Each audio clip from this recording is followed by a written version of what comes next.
Iconic Business, le luxe by BFM Business. Audrey Maubert. Le luxe s'installe sur BFM Business, un site, une émission exclusive, intemporelle, mythique, responsable et déculpabilisée, c'est Iconic Business.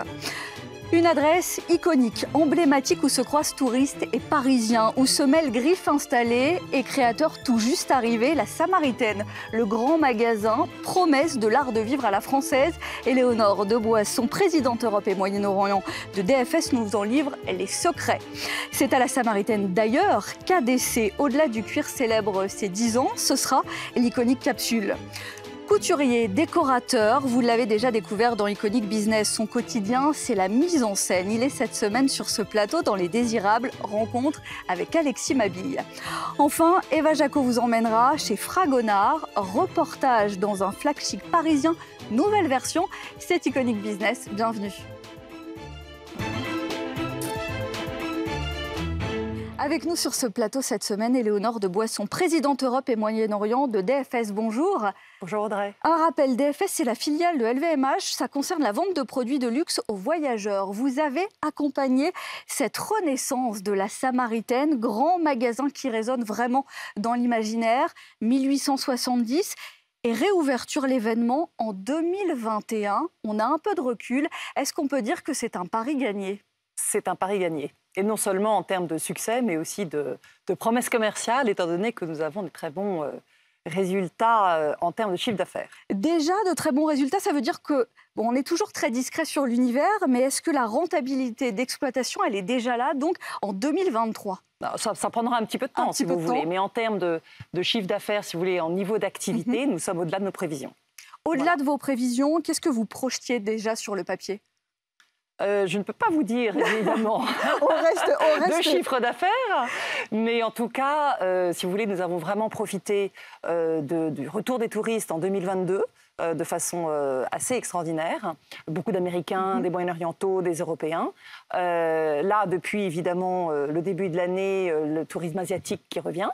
Et puis, nous avons une très forte base de clientèle locale. Voilà, que nous espérons fidèles. Bon, on va voir tout ça justement parce qu'avec tous ces segments qui viennent se mêler, c'était aussi là le défi et cet événement que la Samaritaine. 20 000 mètres carrés, des centaines de barques emblématiques qui cohabitent à côté d'une sélection très pointue. Il faut sans cesse se renouveler pour que les griffes traditionnelles fréquentent les jeunes créateurs. Absolument. Si vous voulez, la Samaritaine, c'est sur 20 000 mètres carrés, vous l'avez dit. Donc en fait, nous sommes le plus petit des grands magasins et le plus grand des concept stores, j'aime souvent à le dire.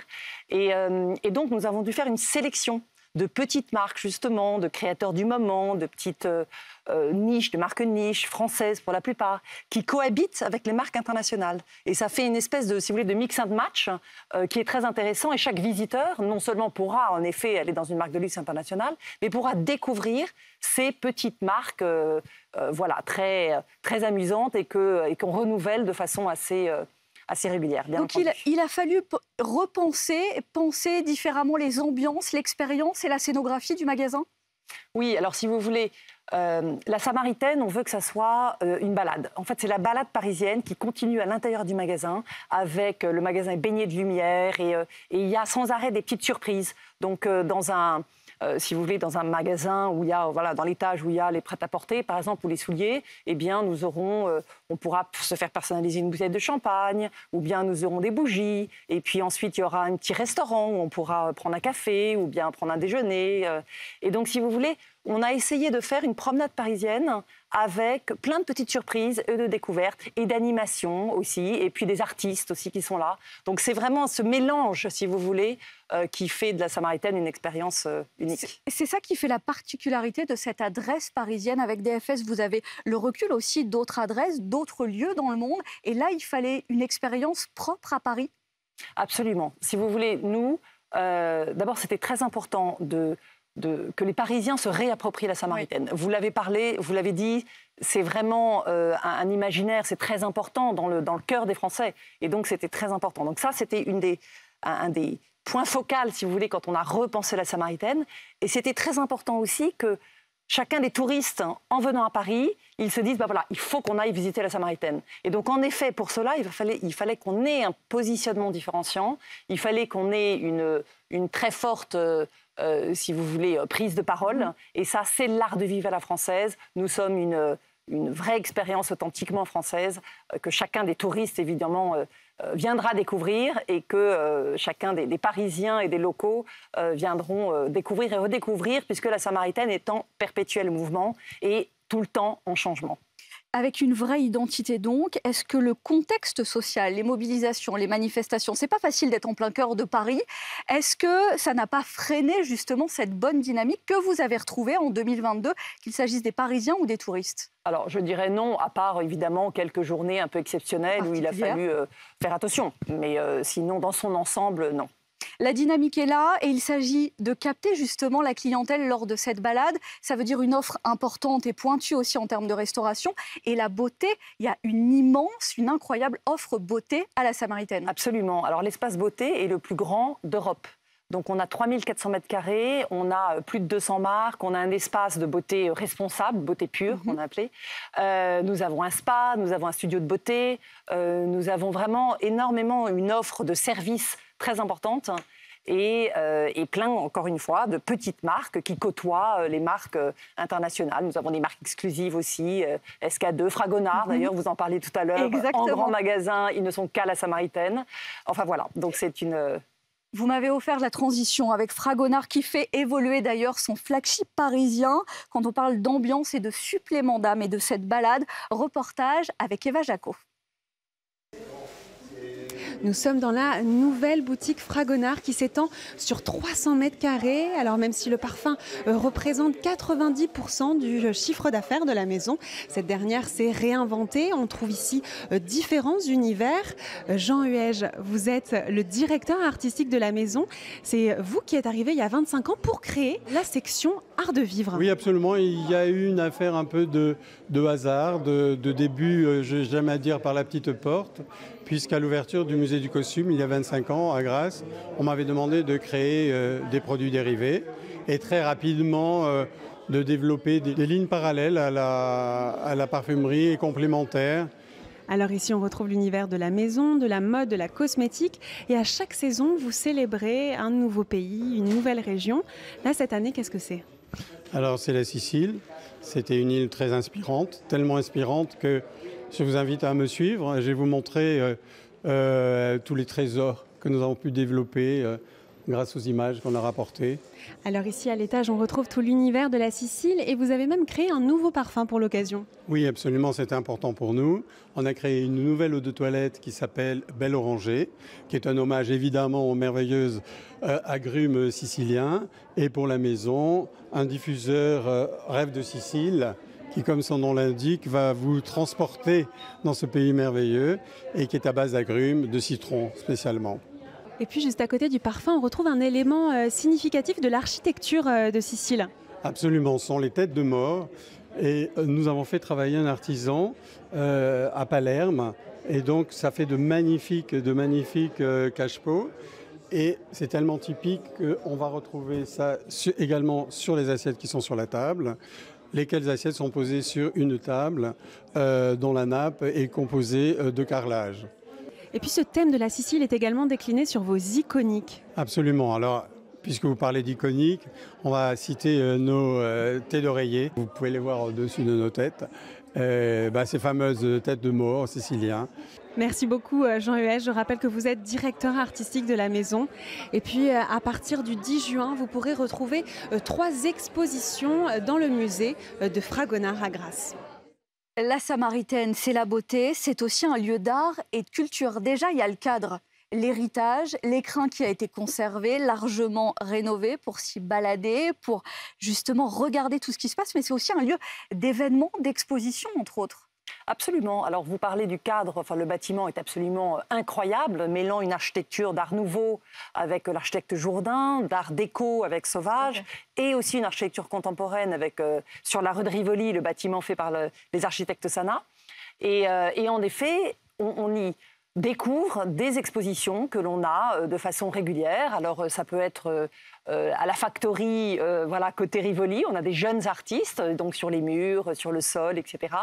Et puis, tous les 2 mois, on va dire, à chaque thème, on invite un artiste Et là, en ce moment, justement, il y a par exemple l'artiste tricophile Charlie Lemindu qui a investi le grand escalier monumental et sublime de la Samaritaine avec son œuvre d'art qui s'appelle Tricophilia. Et justement, on va y revenir. À chaque fois, c'est un lieu de vie. L'enjeu, c'est interpeller les visiteurs, la Samaritaine, mais aussi les galeries Lafayette, le Bon Marché. Et le succès Nathan Cocampo est au rendez-vous. Il y a une bataille autour des créations et des installations. Oui, on en a parlé. Le grand escalier de la Samaritaine habillé de perruques en tout genre. C'est l'œuvre Paris à poil de Charlie Lemindu, designer, coiffeur et artiste. Une œuvre évolutive constituée de fibres artificielles et naturelles qui interpelle.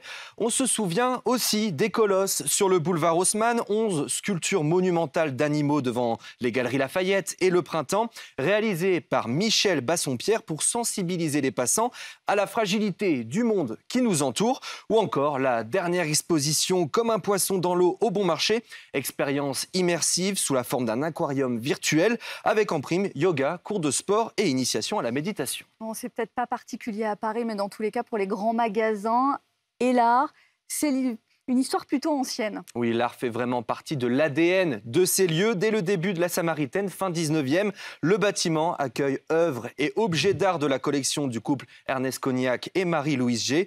Au début des années 2000, les galeries Lafayette lançaient la Galerie des Galeries, espace de 300 mètres carrés situé au premier étage et dédié aux artistes avec pas moins de 4 expositions par an. Mais aujourd'hui, on peut le dire, il y a une nouvelle dynamique. Après la période Covid, il a fallu faire revenir les clients et rien de tel que des expositions visuelles de grande taille qui interpellent petits et grands, grand public donc. Elles sont surtout gratuites. Les grands magasins s'inscrivent ainsi encore plus comme une étape touristique essentielle à faire en venant à Paris, avec bien sûr derrière la volonté de pousser à consommer. Merci Nathan Cocampo. C'est ça, il y a un rendez-vous particulier maintenant dans ces grands magasins. Et est-ce que tous peuvent vivre justement conjointement? On parle des Galeries Lafayette, du Printemps, du Bon Marché, de la Samaritaine, mais tous s'adressent à la même clientèle et il y a cette bataille autour des créateurs et des créations. Alors, si vous voulez, je pense que d'abord, la clientèle touristique est très importante à Paris. Nous sommes quand même la ville la plus visitée au monde. Donc, si vous voulez, il y a de la place quand même pour de nombreux grands magasins. Et donc, je pense qu'il y a de la place pour tous. Et puis, plus on offrira une expérience intéressante et changeante, plus les Parisiens viendront et reviendront visiter, que ce soit l'aide Samaritaine ou même les autres grands magasins. Moderniser pour les Parisiens et changer l'offre aussi pour les touristes en étant moins kitsch, plus élaboré. On pense à la boutique de Loulou, on va chercher autre chose. On va chercher une sophistication très française, si vous voulez. Je parlais tout à l'heure d'expérience d'art de vivre à la française. C'est aussi ce je ne sais quoi qui est festif, joyeux et vraiment élégant, puisque la française est élégante. Voilà, et donc qui est très française. Et donc, ce n'est pas en effet le kitsch. Non. Chaque semaine, dans Iconic Business, les iconiques de l'invité. C'est un peu ce que le luxe est pour Éléonore de Boisson. Ce qui vous parle en tant qu'expérience, en tant qu'objet, et notamment, vous nous avez parlé d'un collier. Un collier que vous avez avec vous. Voilà, je le porte là, actuellement. Alors, ce n'est pas un collier de marque, c'est un collier d'un artisan acheté aux ventes aux enchères. Et le travail, en fait, est absolument remarquable, le savoir-faire.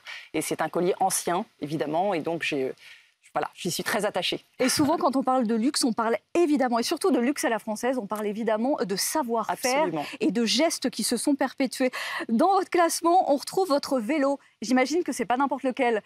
Alors, c'est un beau vélo, un peu électrique, je dois dire. Bon. Mais surtout, voilà, le vélo, c'est du luxe, puisque ça me permet d'être libre et ça me permet de gagner du temps. Et le temps et la liberté, c'est le luxe d'aujourd'hui. Et on boucle avec cette belle histoire et cet écrin qu'est la Samaritaine pour revenir à cet escalier iconique et la verrière de la Samaritaine, héritage patrimoine parisien. Voilà, vous avez tout dit. En fait, cette verrière est absolument extraordinaire et c'est mon lieu iconique, bien évidemment. Merci Éléonore de Boisson, merci d'avoir été avec nous dans Iconic Business. Merci, dans un instant, dans les désirables de la semaine, on reviendra sur le parcours d'un créateur, celui d'Alexis Mabille. Tout de suite, l'Iconic Capsule. Phénomènes et tendances, on en parlait, la Samaritaine, ADC, justement on y reste, c'est à découvrir.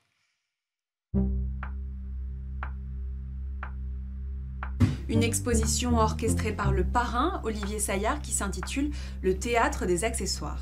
Une cinquantaine de pièces de marques et de créateurs passés par cet incubateur y sont exposées, dont Monsieur Moustache, Rivecourt ou encore Amélie Pichard. Et d'autres pièces ont été spécialement créées pour l'occasion.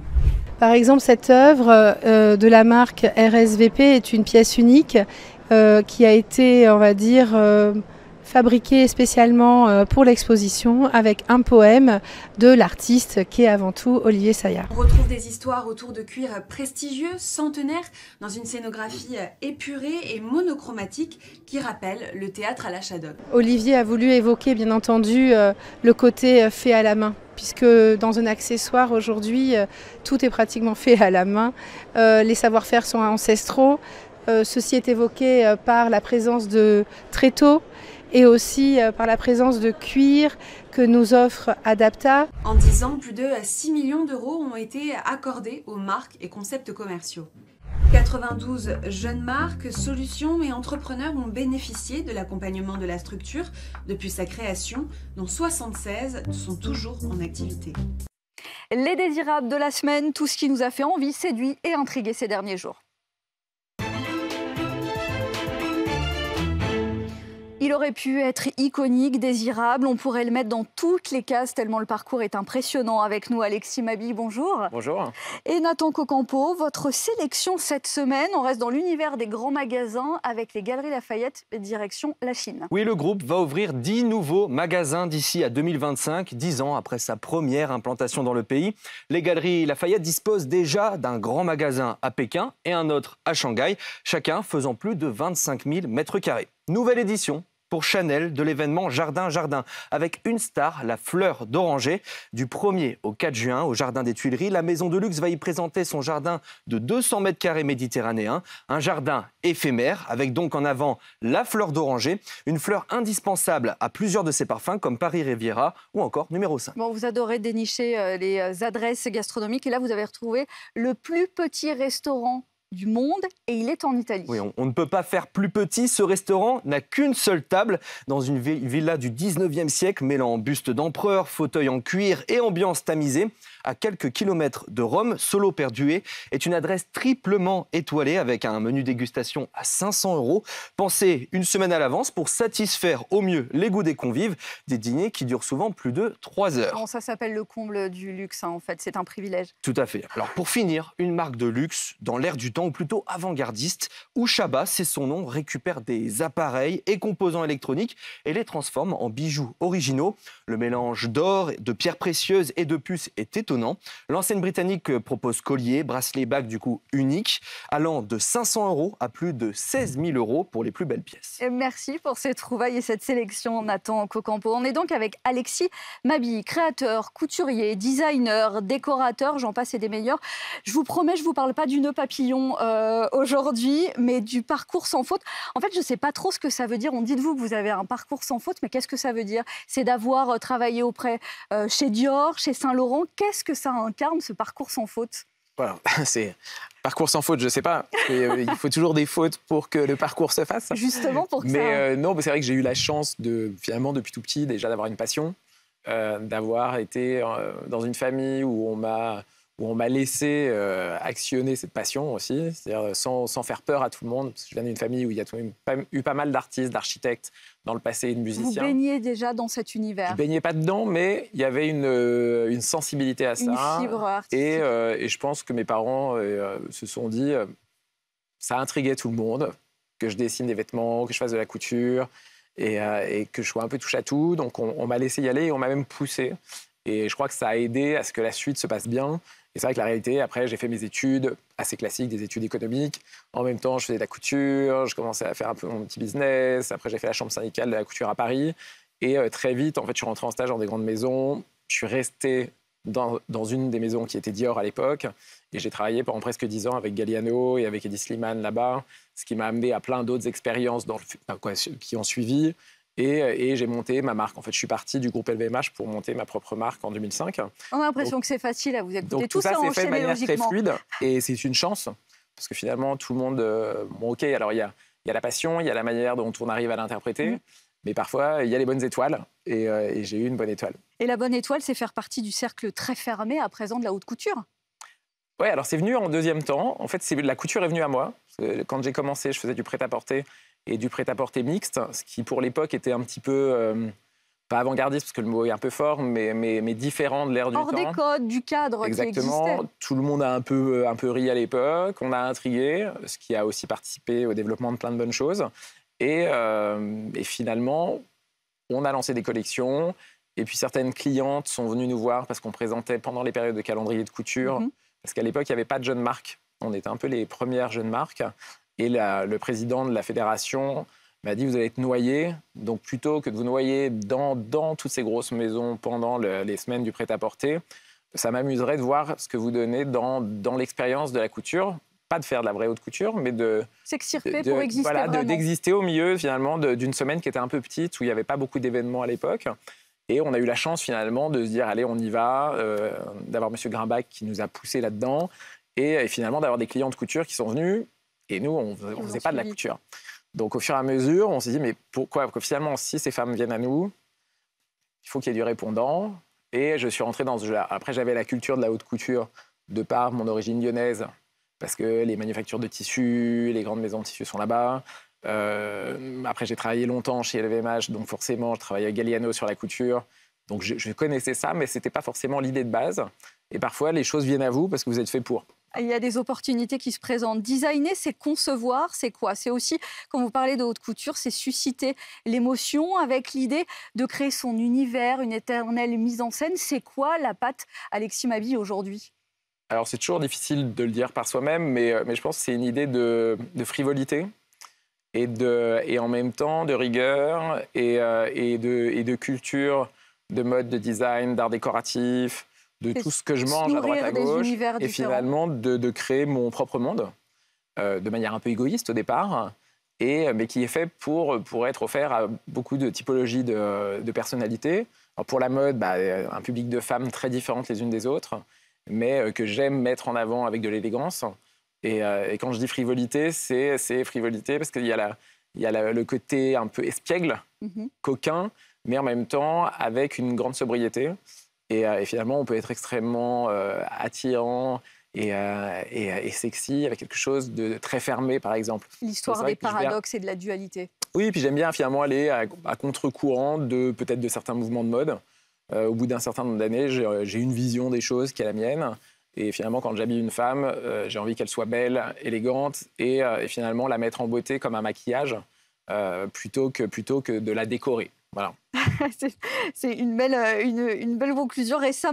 On vous a récemment rencontré avec Iconic Business au PAD, au lieu du design. Tout est toujours affaire de courbes, de lignes, de volume et de sourcing des matières et des matériaux. En fait, c'est ce qu'on retrouve. On retrouve votre influence et on retrouve votre fibre justement pour ces lignes, pour ces volumes, pour ces couleurs dans votre travail aussi en termes de décoration et de design. Finalement, c'est un peu la même chose, parce que c'est de la volumétrie.